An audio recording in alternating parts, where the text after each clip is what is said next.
So like today I was doing some networking and I kind of rewrote my like elevator pitch speech a little bit. Just like changed it a bit. But my question with that is like I always just feel like it sounds canned when I'm giving it to or like when I'm telling somebody it. Yeah. Uh, and I was just curious if you had any advice on kind of just like making it not sound canned. Okay. Like I'm not just reading it off. Like I just like kind of have it memorized and I've rehearsed it, but I feel like the more I rehearse it, the more it just sounds like I'm just kind of like I know that might be a hard thing to give advice on, so I don't know. I was just curious if you had any tips. I think I would have to hear your elevator pitch Hmm. to be able to give you like actual feedback on one, whether it sounds canned or not, and two, if it does, what I would change about it. Right. Hmm. It's like without hearing it, I don't know. But Can I give it to you quick? yeah, go for it. I got it memorized.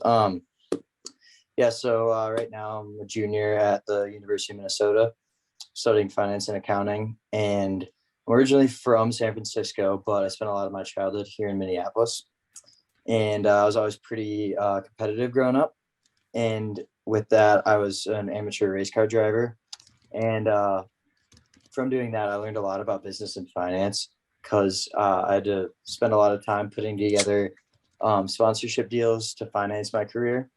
And that's also kind of what made me decide I wanted to go to business school and study finance. And so once I got to school, I just started joining clubs to learn more. And that's kind of where I found out about investment banking.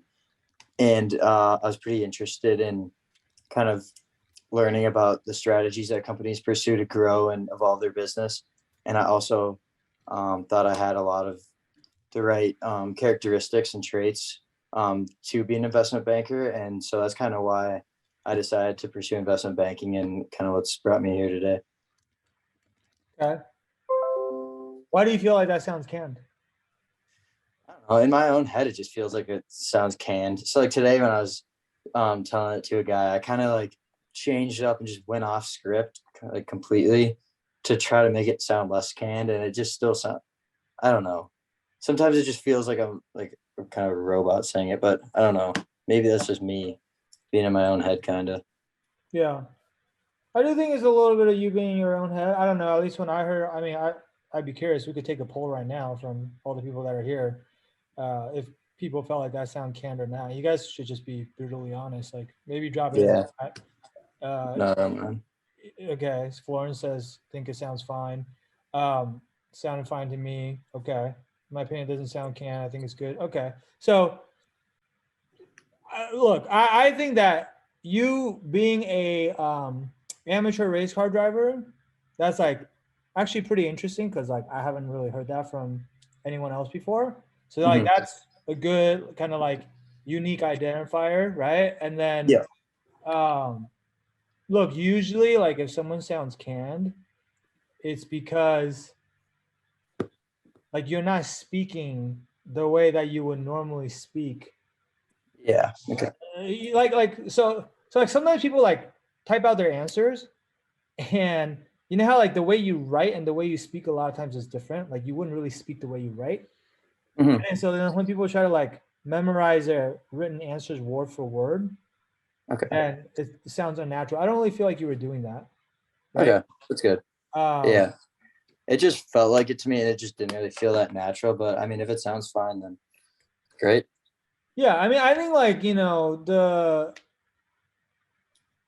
I don't think it really sounds can. I think maybe if anything, um, the last part about like why you became interested in investment banking, I think maybe that part can be slightly better, right? Because Yeah, I do too.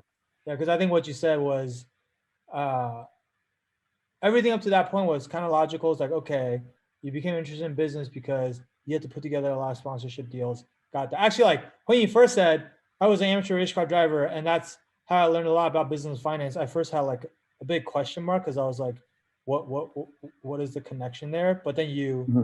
quickly explain, oh, because you had to, put together a lot of sponsorship deals. So I was like, oh, okay, that makes sense. That was what Hmm. made you decide to join business clubs when you're on campus. That's how you found out about investment making. That part all made sense. And then from there, it's like, you're pretty interested in learning about how companies grow. That's like a little bit vague, right? Yeah. And Yeah. then like I had a lot of characteristics and traits. Um, that's also a little bit vague, right? Hmm. And then so those two parts, I would try to get more specific, like what specifically about investment banking did you find to be interesting, and what are the characteristics and traits that you have that attracts you to banking? Like, is it that I don't know, from being an amateur race car driver, you're used to being in these types of like high pressure competitive environments where you have to, I don't know, perform and Yeah. like you can draw some parallels, right, between Mhm. banking and some of your past personal experiences. That's what I like to do, but you got to like be a little bit more specific, right? Does that Okay. make sense? Yeah. No, that helps a lot. Cool. Thanks. Hey there, I hope you enjoyed this video. If you're looking for more customized advice that's tailored for your specific situation, then I invite you to book a free strategy session with our team at the link below. We'll talk to you soon.